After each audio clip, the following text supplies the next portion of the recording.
નમસ્કાર, જય હિન્દ, જય ભારત. હું યુવરાજસિંહ જાડેજા.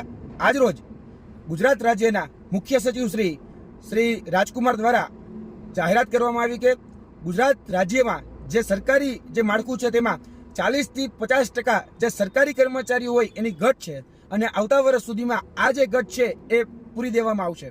પરંતુ જોવા જઈએ તો છેલ્લા 1 કે 1.5 વર્ષથી વાઘ આવ્યો જેવી પરિસ્થિતિનું નિર્માણ થઈ રહ્યું છે. કેમ કે દરેક વખતે ભરતીઓ આવી રહી છે આ પ્રકારની જાહેરાતો થાય છે, પરંતુ ભરતીનું કોઈ પ્રકારનું નોટિફિકેશન આવતું નથી.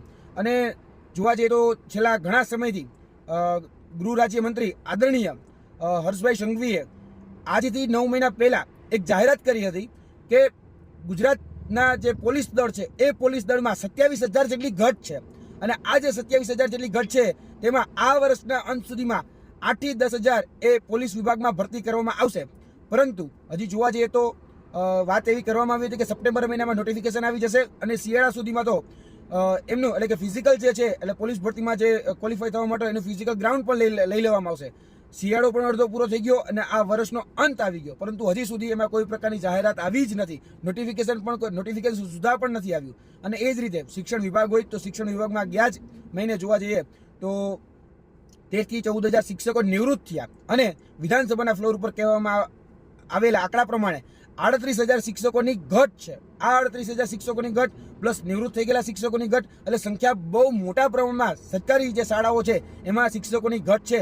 પરંતુ એમાં કાયમી શિક્ષકોની ભરતીની જાહેરાત હજી સુધી સુદ્ધા આવી નથી.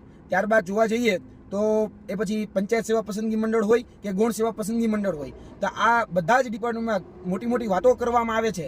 છેલ્લા 1-1.5 મહિનાથી વિદ્યાર્થીઓને આંબલી પીપલી દેખાડવામાં આવે છે, પરંતુ એ આંબલી પીપલીમાં ક્યાંય પણ નોટિફિકેશન એટલે કે જાહેરાત આપવામાં આવતી નથી. દરેક વખતે કહેવામાં આવી રહ્યું છે કે વાઘ આવે છે, પણ વાઘ ક્યારે આવે છે એની કોઈ નિશ્ચિતતા જ નથી. એટલે અમે આદરણીય મુખ્ય સચિવશ્રીને કહેવા માંગીએ છીએ કે ઝડપથી આજે ભરતીઓ જેમાં કહી શકાય કે જે જગ્યાઓ સરકારી ડિપાર્ટમેન્ટમાં ખાલી છે, જે મહેકમો ખાલી છે, એ મહેકમો ક્યારે ભરાશે એનું સુનિયોજિત ટાઈમ ટેબલ આપવામાં આવે અને તેની સાથે સાથે આ જે ભરતીઓ છે એ કેટલા પ્રમાણમાં આવવાની છે એની પણ સત્વરે જાહેરાત કરવામાં આવે. છેલ્લા 1 કે 1.5 વર્ષથી અમે આ જ સાંભળીએ છીએ કે ભરતી આવે છે આટલી બધી જગ્યાઓ ખાલી છે, પણ વાસ્તવિકતા છે કે આવતી નથી. એટલે ઝડપથી તમે તમારા સ્ટેટમેન્ટ ઉપર કાયમ રહેશો અને ઝડપથી જે આ ભરતીઓ કહી શકાય જે જગ્યાઓ ખાલી છે એમાં તમે નોટિફિકેશન આઉટ કરશો એવી આપની પાસે આશા અપેક્ષા. જય હિન્દ, જય ભારત.